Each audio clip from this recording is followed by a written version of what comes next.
let me talk to you today about intrusive thoughts. So everyone has them. I mean, not everyone has intrusive thoughts, but everyone has thoughts that they think something that's like disturbing or gross or that they don't like or that's uncomfortable. But so you're going to think 20,000 thoughts a day at least.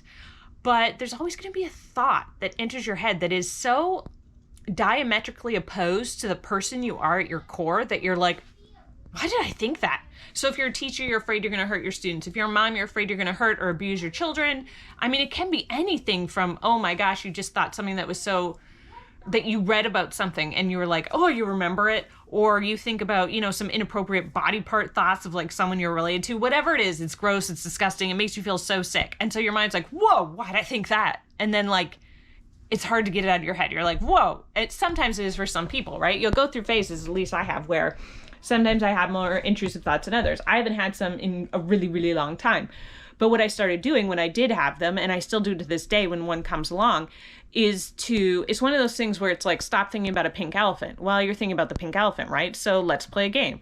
So I would try to treat it and get excited, like, oh, I'm having intrusive thoughts again. I'm going to play the alphabet game.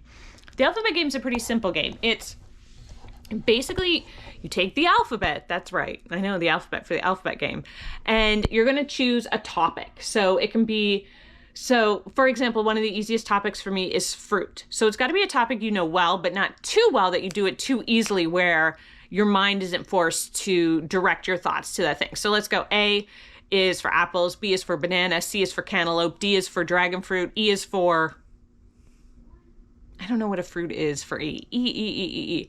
Do you see what I mean? So I'm purposely redirecting my thoughts. So when I can do that too easily, and then I would switch to, okay, let's try vegetables. Okay, let's try colors. Okay, let's try types of cars. Okay, let's try book titles. Whatever it is that's your thing that you are good at. And that's the way you get rid of intrusive thoughts. It's the only way I've found successful. I've read tons of stuff on it, and that's the only thing I do. And it works. It works every time. It works every time. And so instead of getting depressed, you know, the depressed feeling when that intrusive thought comes into your head, I get a smile because I'm like, you know what? I'm about to defeat you. I'm about to defeat you. And go through it again. Go through it again. Go through it as many times as you need to go through it. Don't feel bad about it. You'll get used to it. And I'm telling you, mine don't come back anymore. I do think, anyway, I hope that helps you. I do think too that people with anxiety, that there are some people in this world, like I used to have OCD, and there are some people in this world that just, I feel, require more fruits and vegetables than other people. Like it comes out in our minds, and you know what I mean? And so I switched my diet a long time ago. I didn't switch my diet to get well mentally. I switched it to get well physically. This was about, honestly, like 15, 20 years ago. Like this was a long time ago. And so I did that. And so I completely switched my diet. I psyched myself up for it, but I was feeling so sick. I could hardly walk. I mean, I was just doing not good. So I decided, you know what? I knew I had to switch my diet. And so I was like, okay, that's it. Fruits and vegetables will be the primary source of what I eat. And then I ate some grains after that. And you can do it any way you want. Like there's no specific diet that you have to follow. Like I'm not here to preach to you one specific diet or another. I will tell you the only thing I recommend though is that you have a plethora of fruits and vegetables. So every day or two, I have a giant romaine lettuce salad. I've tried with spinach. I just don't feel sleep-wise because I used to have insomnia, which I generally don't anymore. I know. Like what problem didn't I have? But anytime I get a problem, like I research and try stuff until I don't have it anymore. And one of the things I found is that spinach, if I have spinach, that's fine, except it doesn't help me sleep-wise. So I always stick with a romaine lettuce. That's like my go-to lettuce. But then I also have apples for breakfast. Like I try not to focus on what I don't eat because I still eat things that I shouldn't eat. But I try to focus on, okay, well, before I eat that thing that I shouldn't eat, that's not good for me, let me try to make sure that I have this green drink. And then I also hear people say too, oh, such and such doesn't taste good. Now, me personally, I don't make smoothies because I just don't like the taste of them. I prefer to drink my fruit separately. And because I had stomach problems before, I just prefer to eat my fruit and my vegetables separately, right?